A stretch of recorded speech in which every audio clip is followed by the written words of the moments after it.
Okay, so let's say, in a relationship with a very supportive partner, there is a profound sense of mutual sensing, understanding, intuition, and one of the partners undergoing this process. So what happens then?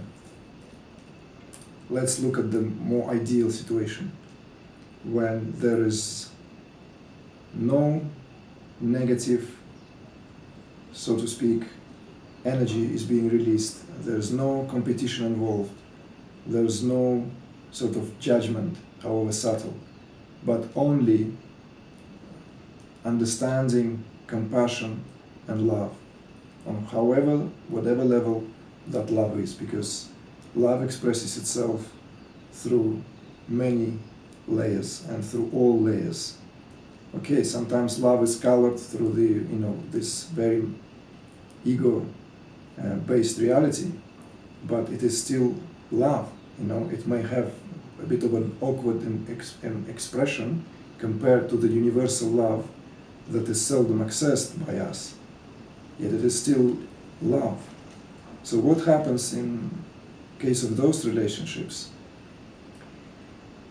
This is the area where one would have to understand very clearly, and that relates to the partners of those who are with beings in whom this energy is being steered, awakened, and shaking the house, so to speak.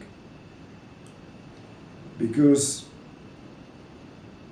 Kundalini, as prana, which directs all energy currents in the body, but above all, the procreative energy itself. Because and I'm sure many have heard that before, that Kundalini essentially is sexual energy. This whole universe is built out of that energy. And that energy is primordial energy. And there are many different traditions that view entire spiritual process through the lenses of through this kind of understanding, through the understanding that this whole universe is the vibrating Shakti, the vibrating energy, where the very juice of that universe is the semen of pure consciousness. But in relation to the subject we're trying to talk about, when all the internal energies undergoing a tremendous reshuffle, we often find ourselves in a place of self-satisfaction.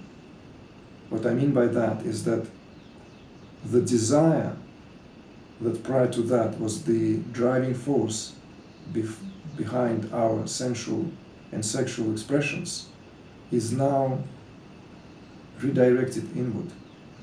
And it cannot be otherwise, because sexual energy is that fuel that drives this whole process. This energy, on a biological level, expresses itself as the utmost fluid of immunological substance, which supports all our immune processes. And that in itself is a reservoir of spiritual potency. Without sufficient amount of that energy, there will be not enough power to drive consciousness through the subtle channels and up the main channel in the middle of the spine. So this whole anatomy, so to speak, this whole biology of consciousness on an individual level would have to be understood, because although I don't believe that celibacy is the answer, because celibacy can actually, contribute to a very ugly manifestation when it is suppressed outwardly, not as a desired sort of spontaneous manifestation of being in that beautiful place of repose where no external stimuli is needed to feel the inner satisfaction.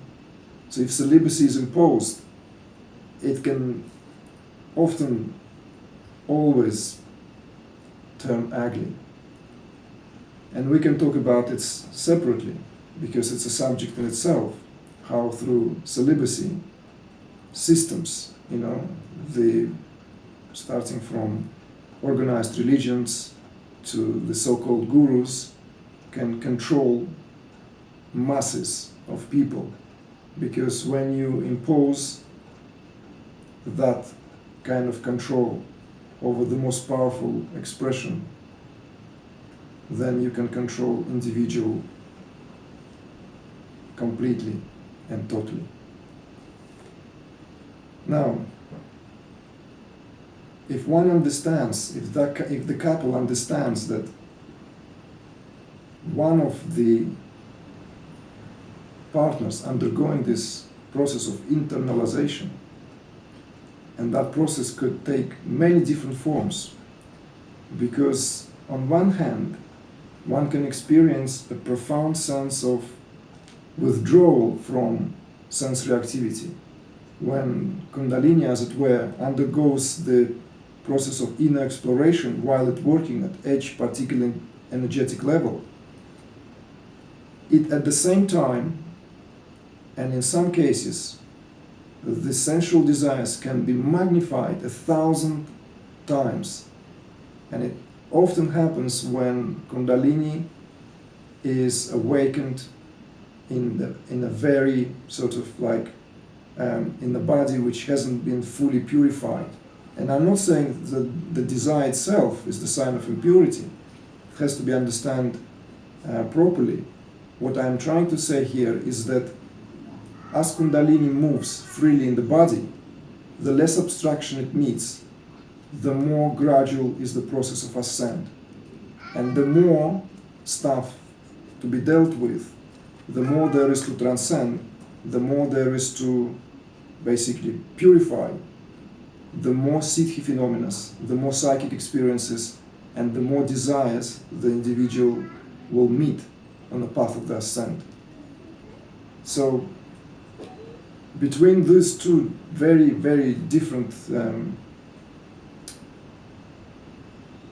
let's say, conditions, one, when there is no sex drive, as it were, all the energy is internalized and building up in order for the process of further expansion and ascent to take place.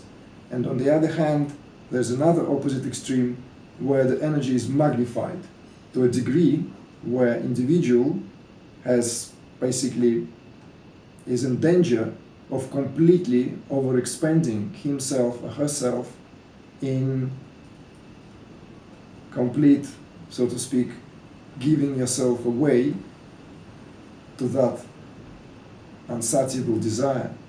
Because when the energy awakens, all desires awakens in proportion to the amount of seeds that are stored in the psychic repository.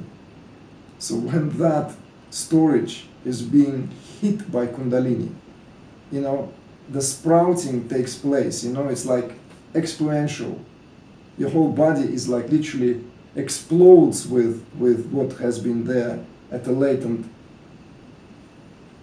state, at a latent level.